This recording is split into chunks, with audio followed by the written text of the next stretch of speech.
नमस्कार. आजच्या चहा घेता घेता सहजच या पॉडकास्टचा आपला विषय आहे बोन मिनरल डेन्सिटी आणि याविषयी आपण डॉक्टर आंबेकर यांच्याकडून अधिक माहिती जाणून घेऊया. तर डॉक्टर, माझा तुम्हाला पहिला आणि मूलभूत प्रश्न असा असेल की बोन मिनरल डेन्सिटी म्हणजे नक्की काय? नमस्कार. बोन मिनरल डेन्सिटी ही काय नवीन टेस्ट वगैरे नाही आहे. ही वर्षानुवर्ष आम्ही करतोय. जसं रक्ताचं परीक्षण करतो, त्यातून आपल्या संपूर्ण शरीराची माहिती समजते, तसं बोन मिनरल डेन्सिटीमुळे सुद्धा आपल्या शरीराची माहिती कळते. त्याबरोबर हाडांची माहिती विशेषतः कळते आणि त्यातली जी घनता आहे, ती डेन्सिटी आहे, ती या टेस्टमुळे समजते. म्हणून ह्याला बोन मिनरल डेन्सिटी टेस्ट असं म्हणतात. त्यामुळे ही डेन्सिटी जी आहे ही ओव्हर पिरियड ऑफ टाईम आयुष्यामध्ये आपण जसे जसे मोठे होतो तसं तसं बऱ्याच गोष्टी या शरीरामधल्या त्या बोन्समध्ये साठवल्या जातात. जसं लिव्हरमध्ये काही प्रमाणात साखर, स्नायूंमध्ये साखर अशी साठवली जाते किंवा फॅट टिश्यूमध्ये फॅट साठवली जाते आणि योग्य वेळेला त्याचा उपयोग शरीराच्या योग्य कारणासाठी केला जातो. तसंच आपली हाडं जी आहेत तेही एक प्रकारचा रिझर्वायर आहे आणि हा रिझर्वायर कमी होऊ शकतो आणि त्याच्या संबंधी ही टेस्ट आहे. त्यामुळे ही बोन मिनरल डेन्सिटी टेस्ट ही आपल्या आरोग्याचं नेमकं मापन करणारी टेस्ट आहे.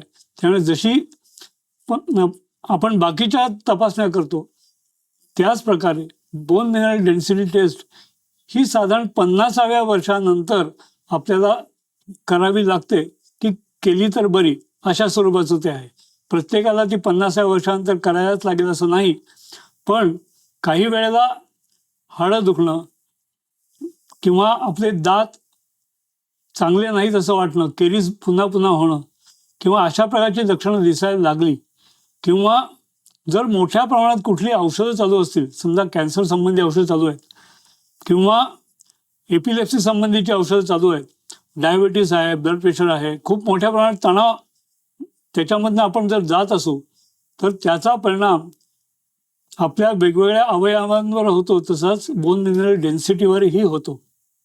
त्यामुळे या सगळ्या गोष्टींचं मापन समजण्यासाठी ही टेस्ट करायची असते आणि ती सहसा 50व्या वर्षानंतर करावी लागते.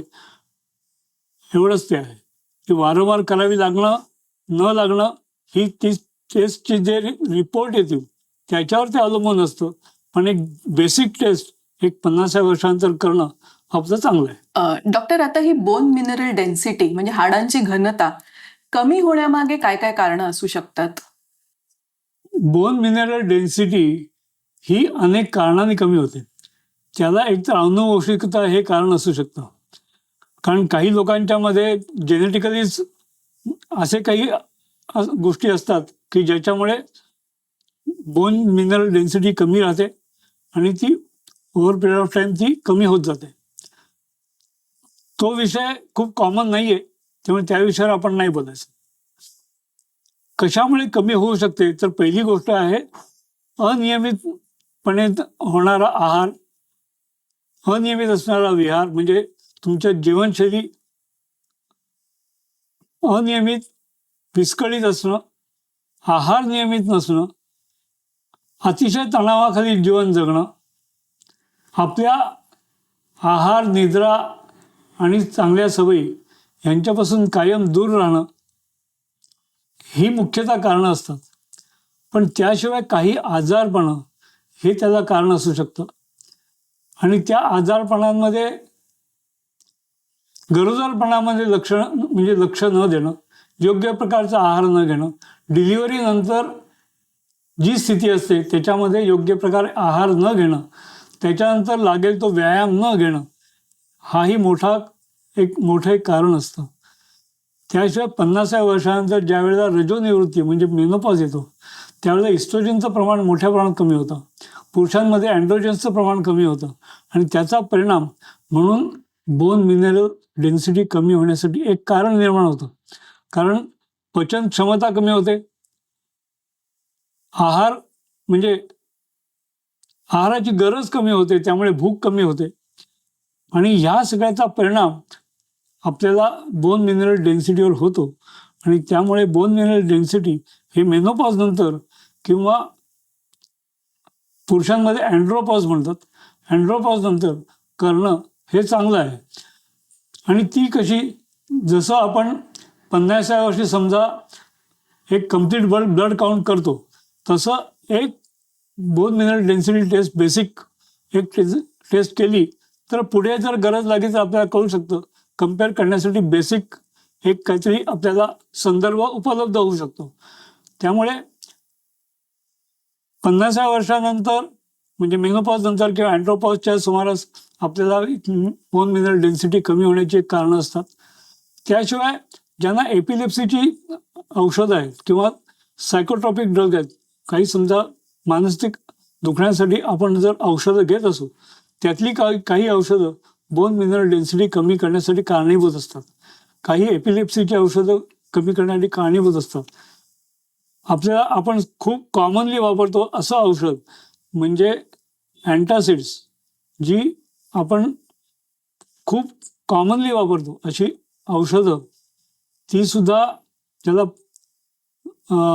प्रोटॉन पंप इनहिबिटर्स म्हणतात, अशा प्रकारची जी औषधं आहेत, ही औषधं सुद्धा बोन मिनरल डेन्सिटी कमी करण्यासाठी कारणीभूत असतात. अनेक कारणं आहेत, अनेक औषधं आहेत, अनेक आजारांमध्ये सुद्धा बोन मिनरल डेन्सिटी कमी होते.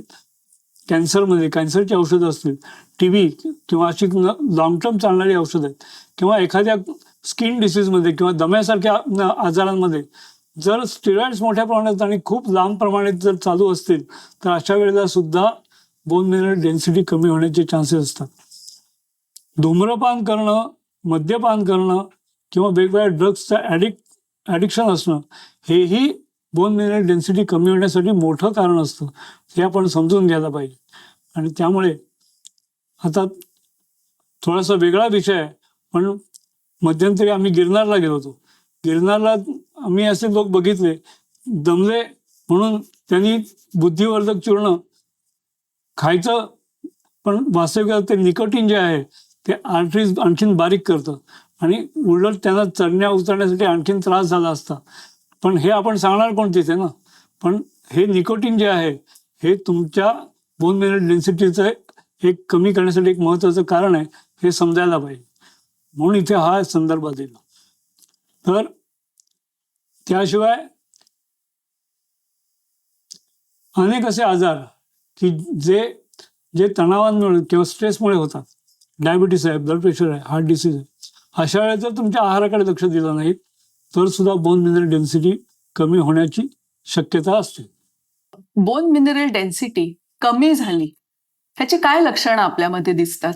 बोन मिनरल डेन्सिटी कमी होणं हे नेहमीच आपल्याला कळतं असं नाही, पण भूक कमी होणं, झोप कमी होणं, अस्वस्थता वाटणं, अशक्तपणा फार येणं आणि तो अशक्तपणा थोड्या विश्रांतीने जो जायला पाहिजे, थोडं खाण्यानंतर जायला पाहिजे, तो जात नाही.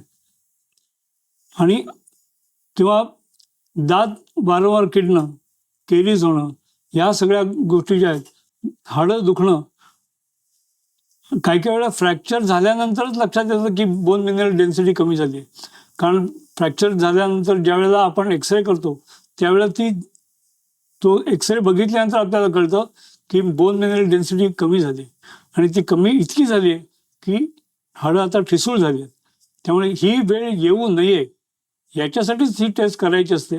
त्यामुळे जसं आपण एका वयानंतर CBC-ASR किंवा लिपिड प्रोफाईल आपण करत असतो किंवा फास्टिंग ब्लड शुगर PP करत असतो, तसेच बोन मिनरल डेन्सिटी रेग्युलर नाही, पण आपल्याला आपली हाडं ठिसूळ होत नाही आहेत ना, आपल्याकडे अशी प्रवृत्ती आपल्या शरीरामध्ये नाही आहे ना, याची एकदा तरी टेस्ट करून घेणं चांगलं आहे. त्यामुळे फार अशक्तपणा वाटत असेल, पचन चांगलं होत नसेल किंवा वारंवार आजारपण येत असतील तर आपल्याला बाकीच्या टेस्टच्या मध्ये जर डॉक्टर म्हणाले तर एकदा बोन मिनरल डेन्सिटी टेस्ट करण्याची जरुरी आहे. बोन मिनरल डेन्सिटी ही टेस्ट करण्यासाठी कोणती टेस्ट आहे ही एक्झॅक्टली आणि ती कशी केली जाते? बोन मिनरल डेन्सिटी टेस्ट ही एक सॉफिस्टिकेटेड टेस्ट आहे, पण ती फार एकतर इन्व्हेसिव्ह नाही. म्हणजे शरीरामध्ये काहीतरी घालायचं, शरीरामधनं काहीतरी काढायचं किंवा तोंडाने काहीतरी घ्यायचं, अशा प्रकारची टेस्ट नाही. एक्सरे, एक कमी तीव्रतेचे एक्सरे याच्यासाठी वापरले जातात आणि ते एक्सरेज आपल्याला हे त्याची प्रॉपर फिल्म येते आणि ते चित्रीकरण जे असतं त्याच्यानं आपल्याला समजतं की कुठली हाडं कितपत ठिसूळ झाली आहेत. आणि साधारण अर्ध्या तासाची टेस्ट असते आणि काही वेळेला त्याचा शॉर्ट फॉर्म म्हणून सिंगल पॉईंट किंवा 2 पॉईंट्स अशा प्रकारची ही टेस्ट होते. वास्तविक त्याच्यामध्ये 6 पॉईंट्सची टेस्ट, एलॅबोरेट टेस्ट असते, ज्याच्यामध्ये तुमचे दंड, तुमची मनगटं, हिप जॉईंट, तुमचे अँकल जॉईंट, त्याच्याजवळची हाडं, अशा स्वरूपाची 6 पॉईंट्स असतात की जिथे ते एक्सरे केंद्रित करून तिथल्या त्या फिल्म्स घेतल्या जातात, तिथली चित्रणं घेतली जातात आणि त्याचा स्कोअर जो असतो तो हे ठरवतो की आपला स्कोअर किती आहे आणि त्याप्रमाणे आपल्याला ऑस्टिओपिनिया आहे की ऑस्टिओपोरोसिस आहे. ऑस्टिओपिनियाचा अर्थ की त्याच्यामध्ये घनता कमी झाली आहे, हाडांची घनता कमी झाली आहे. आणि पोरोसिस याचा अर्थ पोरोसिस म्हणजे पोरस झाली आहे, त्याच्यामध्ये ठिसूळपणा जास्त आला आहे आणि तिथे आता भोकांसारखी परिस्थिती, जसा एखादा पावामध्ये कशी पोरस दिसतात भोकं, तशा स्वरूपाची तुमची हाडं होण्याची लक्षणं त्याच्यात दिसायला लागतात. त्यामुळे ऑस्टिओपोरोसिस सारखी अवस्था ही अधिक डेंजरस आहे. ऑस्टिओपेनिया ही तुम्हाला बऱ्यापैकी ट्रीट करता येते. त्यामुळे ऑस्टिओपिनिया किंवा ऑस्टिओपोरोसिस किंवा नॉर्मल हे काय आहे ते टेस्ट केल्यानंतर आपल्याला समजतं आणि त्याप्रमाणे आपल्याला उपाययोजना करता येते. आयुष्यभर आपली हाडं मजबूत राहण्यासाठी आपण काय काळजी घेऊ शकतो अगदी लहानपणापासून? आणि सर्वसाधारणपणे सांगितलं जातं की कॅल्शियम घ्या, पण नुसतं कॅल्शियम घेणं पुरेसं आहे की अजून काही दुसरी काळजी घ्यायला हवी? हो, चांगला आहे प्रश्न. त्यामुळे आपण याच्यावर चांगलाच विस्ताराने बोलूया. वास्तविकता हाडांचं जे आरोग्य आहे ते असं अचानक डेव्हलप वगैरे काय होत नाही. तुमचा आहार नियमित पाहिजे, तुमचा नियमित व्यायाम पाहिजे, विश्रांती आणि तुमची रेग्युलर जे दिनचर्या आहे, ऋतुचर्या आहे, सगळं ते जेवढं तुमचं रेग्युलर असेल, जेवढं चांगल्या प्रकारे असेल, तेवढी तुमची हाडं चांगली राहतात, तुमची तब्येत चांगली राहते. हे निर्विवाद आहे, त्याच्यामध्ये हाडं काही वेगळी नाही. त्यामुळे मुळात सगळ्या प्रकारचं अन्न खाणं म्हणजे अगदीच ढोबळ भाषेत सांगायचं तर जे चावायचं आहे ते, जे फोडून खायचं येते, ते प्यायचं येते, जे फाडून खायचं येते म्हणजे शोषून खायचं येते, अशा सगळ्या प्रकारचं अन्न जे आहे हे सगळं आपल्याला खायला पाहिजे. त्यामुळे भाज्या, कडधान्य, डाळी, जे चावायचे कष्ट आहेत म्हणून आपण खात नाही, मोमो काहीतरी खात राहतो, असं काही नाही. सगळ्या प्रकारच्या गोष्टी खायला पाहिजे. भरपूर खेळायला पाहिजे फिजिकली, मोबाईलवर नव्हे. मोबाईलचं रेडिएशन तुमचं कमी करतं, बोन मिनरल डेन्सिटीवर त्याचा परिणाम होऊ शकतो. त्यामुळे आहार तुमचा चांगला पाहिजे, तुमचा विहार चांगला पाहिजे, चांगली झोप पाहिजे, 6.5 ते 8 तास झोप पाहिजे. आणि ती झोप चांगली होण्यासाठी तुम्हाला चांगला व्यायाम पाहिजे, बुद्धी चांगल्या ठिकाणी वापरली पाहिजे. अनावश्यक विचार करणं, ज्याला ब्रुडिंग म्हणतात, ते ब्रुडिंग करू नये. क्रिएटिव्ह विचार जेवढे असतील तेवढी तुमची तब्येत चांगली राहील, मानसिक स्थिती चांगली राहील. त्याचा परिणाम तुमच्या एकंदरीत शरीर मानसावर होईल, भुकेवर आणि पचनावर होईल आणि त्याचा परिणाम चांगली हाडं आणि चांगल्या मांसपेशी आणि नर्व सेल्समध्येही होईल. वेगळं कॅल्शियम घ्यायला पाहिजे का, असं काही नाही. आपला जो नॉर्मल आहार आहे, जो सकस आहार आणि नॅचरल आहार म्हटला जातो, तो जंक फूड इथे आपण गृहीत धरत नाही आहोत. Junk food is junk food. Junk food म्हणजे काय, जे गार्बेज आहे, जे घ्यायचं नाहीये, तिथे त्याचा आपण इथे विचार करत नाही आहोत. त्यामुळे जे घरी खातो, जे ट्रॅडिशनली आपण खातो, ज्या चांगल्या गोष्टी म्हणून आपण खातो, त्या सगळ्या गोष्टी आपण नियमाने खायला पाहिजेत. मुख्य म्हणजे व्यायाम करायला पाहिजे. कारण तुम्ही चांगलं सकस अन्न जरी खाल्लं आणि व्यायाम नसेल तर बोन मिनरल डेन्सिटी मेंटेन पण होणार नाही आणि जर गरज वाटली तर ती पुन्हा निर्माणही होणार नाही. त्यामुळे जर व्यायाम नाही तर काही नाही. त्यामुळे जिथे वेट बेरिंग जे व्यायाम आहेत, सूर्यनमस्कार आहे, दंड आहेत, बैठक आहे, पुशअप्स, अशा प्रकारची जी आहेत, किंवा थोडंसं रेजिस्टन्स ट्रेनिंग जे आहे, थोडंसं वेट ट्रेनिंग सुद्धा, या सगळ्या गोष्टींची गरज आहे. त्यामुळे फक्त आम्ही चालणं ही मोठं अत्यंत चांगला व्यायाम आहे, त्यात काही संशय नाही. पण या सगळ्या गोष्टी आपल्या नियमित करायला पाहिजेत. योगाभ्यासाचे सगळे प्रकार जे आहेत हे बोन मिनरल डेन्सिटी मेंटेन करण्यासाठी आणि सुधारण्यासाठी चांगले आहेत. त्यामुळे ते करायला पाहिजे. पण ती चांगल्या योगाचार्याकडनं शिकली पाहिजेत आणि त्यात वेट बेरिंग येत आहे का हे बघायला पाहिजे. त्यामुळे त्या प्रकारची आसनं, मी इथे आसनं काही सांगणार नाही, तो स्वतंत्र विषय आपण करू. पण वेट बेरिंग जिथे आहे अशी आसनं जी आहेत ती आपल्याला करायला पाहिजे.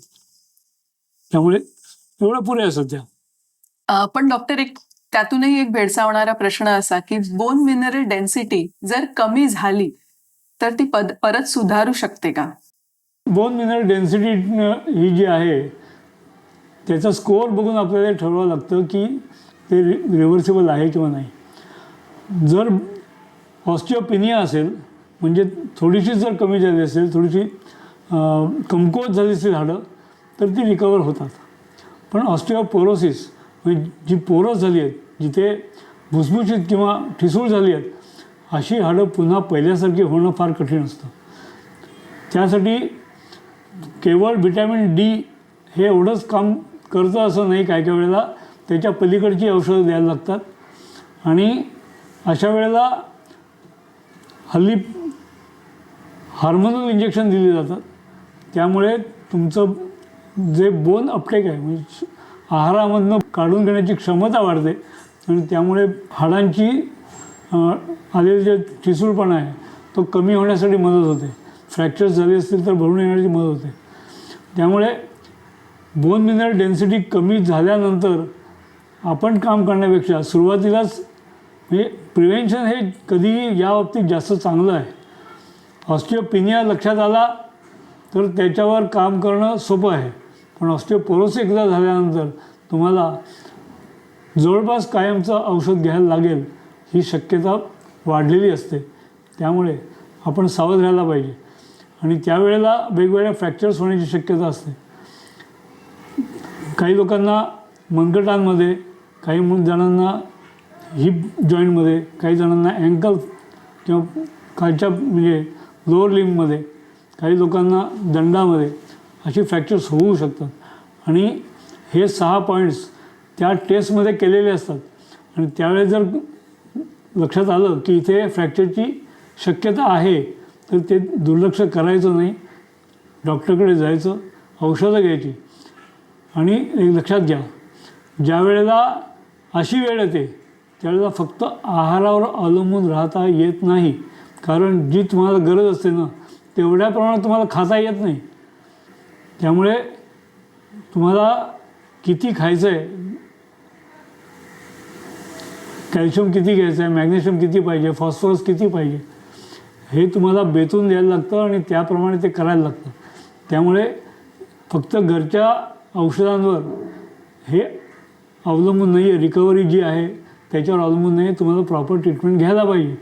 त्यामुळे न्यूट्रिशन, थेरपी आणि मेंटेनन्स दोन्ही तुम्हाला लागतं. तुमचा आहार चांगला पाहिजेच. अशा वेळेला फार गोड खाणं, कारण आपण जी साखर खातो ती साखर पचवण्यासाठी सुद्धा आपल्याला कॅल्शियम खर्च करावं लागतं.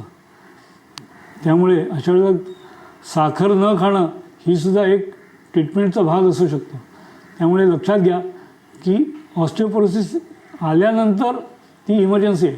एका अर्थी इमर्जन्सी आलेली नाही आहे तोपर्यंत, आणि जर फ्रॅक्चर झालंच असेल तर तुम्हाला ती इमर्जन्सी आहे आणि ती त्या पद्धतीने ट्रीट करायला लागते. आणि ती कुठल्याही ऑथेंटिक उपचारांशिवाय स्वतःच्या मनाने करत बसू नये. स्वतःच्या मनाचं करा, पण जे प्रोफेशनल आहेत त्यांची मदत घ्या आणि ती करा, त्याचा उपयोग जास्त होईल. हाडांचं आरोग्य टिकवून ठेवण्यासाठी आहार, व्यायाम आणि आपली उत्तम दिनचर्या किती महत्त्वाची आहे हे डॉक्टरांनी आपल्याला समजावून सांगितलं. आणि हो, त्यासाठी विशेष टेस्ट करून घेणं हेही किती महत्त्वाचं आहे याबद्दलही डॉक्टरांनी आपल्याला सूचना दिलेल्या आहेत.